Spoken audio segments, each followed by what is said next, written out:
Hi guys, this is Deepika from Yummy Kitchen. Yes, Yummy Kitchen, but we are going to see a lot of yummy food here. Today I'm going to start with a very traditional Indian recipe. It's called Semiya Payasam. So my mother says that whenever you start doing something good, start with a good sweet. So I'm going to start with that today. Let's go over and see what ingredients we need. So I have some milk here. This is vermicelli or semiya. I have taken like 1/4 of a cup, and I have some cane sugar here, and I have about 2 to 3 tablespoons of clarified butter. And then I have this interesting plate here which is going to be the flavoring for this dish.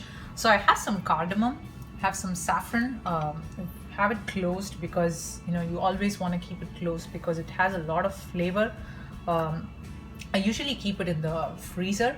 I have some cashew nuts, about maybe 10 to 12 cashew nuts which are broken, and then about like 2 teaspoons of raisins.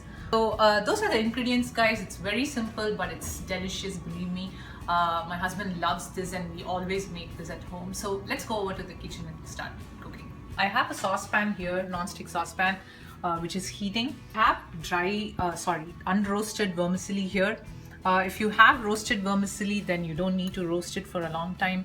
It'll already be brown, so you just want to add the ghee and give it some flavor. But now I'm going to roast this until it's brown in some ghee.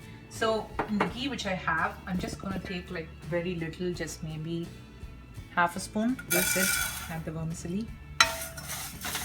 So now let's cook this, and I have it in between medium and high. I would say almost closer to high, but be careful as you start roasting. It will start turning color, so make sure it doesn't get burnt. Hey guys, I'm back. So now the vermicelli is can you see it's starting to brown up? So this is what I need. Oh, it's nice and brown. I'm going to stop at this stage. I'm going to switch off the flame for a while. I have a coil stove, so it's not the best, but if you have a gas stove, it's going to be even better. So now I added all my milk, and I'm just going to cook it now. Hey guys, so I think we might add more milk because I added 1/4 cup of semiya and 1 cup of milk. I'm just going to increase it by another half cup. I just feel so. And I added the remaining milk too, and I turned on the stove, as you can see. Now I have it between low and medium. So now I'm going to cook this well until the semiya is completely cooked. You don't want to add the sugar now, because if you add sugar, then it's not going to cook the semiya well. Now I'm going to close this and let it cook for some time, and I'll see you back once it's almost cooked. I'm going to add remaining of the not completely, but maybe half of it for frying the cashew nut and the raisins. So I've added this, and now let it just melt. It's very important that you add the cashew nut first, because when you add raisins, it tends to burn quickly. So but cashew nuts need some time, so I'm just going to cook it like slowly and roast it well. The cashew nut is getting roasted, so can you see it's starting to bubble up?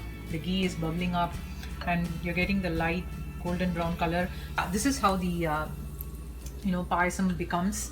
So what you want to do in that time, like when it's bubbling up, just open it, give it a stir, and check if it's cooked. And it's not cooked yet, so I'm just going to leave it and close it again, and make sure you're doing it in a very low steam. So I'm just going to completely switch off the flame, and then add the raisins to this. Just keep it on until the raisins bubble up. So I think this is pretty much what I'm looking for. Can you see like how the raisins have doubled in size? This is how it looks. The milk and the semiya have cooked well. So can you see like it's soft? I'm gonna just pinch. Guys, please be careful when you do this. See, like it's breaking. So that's how you want it to be. Or if you don't know, like by looking, just put it in your mouth. That's what I did. So it's soft now. So now I'm going to add in my sugar. Just add all the sugar you have. So this is kind of the quantity which I add. But if you like more sweet, you can add more sugar. If you like lesser sweet, you can add lesser sugar. It's all up to you, like how you want the sweetness to be. And since I'm having this non-stick pan, it tends to absorb all the fat to the sides of the pan. So make sure that you get out the fat, because you need all that fat in your food, not in the pan.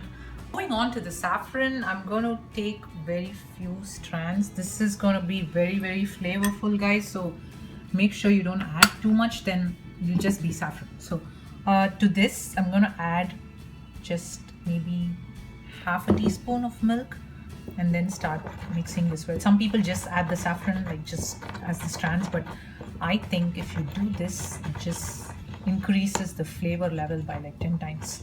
So you want to completely crush this until you get this nice and yellow color milk.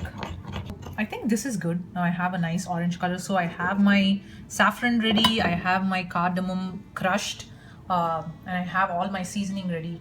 So now we have to just assemble everything, and I can't wait to have this dessert. So now if you see, the dessert or payasam has nicely thickened. This is the consistency I want it to be, because it is going to thicken up as you just leave it aside. And now I switched off the flame. So all what I'm going to do now is add all my seasoning. So first I'm going to add my cardamom and my cashew nut and raisins. Next, I'm going to add my cardamom powder. I just let the pods go because I didn't want it in my mouth. Then next, I'm going to add the saffron paste.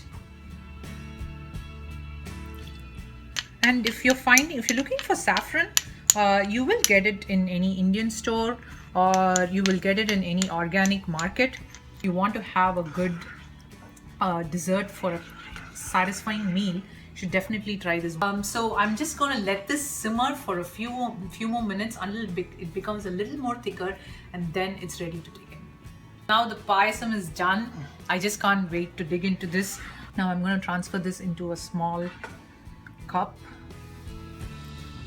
So one other suggestion, if you have vanilla ice cream, just take a scoop of this and pour it over a scoop of ice cream, and the flavor is just so good. Like the taste is so good because you have all the saffron and cardamom, and the vanilla is kind of a different flavor profile.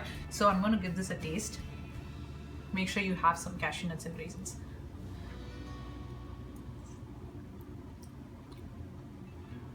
It is so good, guys, and I really suggest that you should all try this and let me know how it turns out. Thank you so much for watching my first video, and please give a thumbs up if you like it, and please subscribe to my channels and wait for a lot of more videos. Thank you.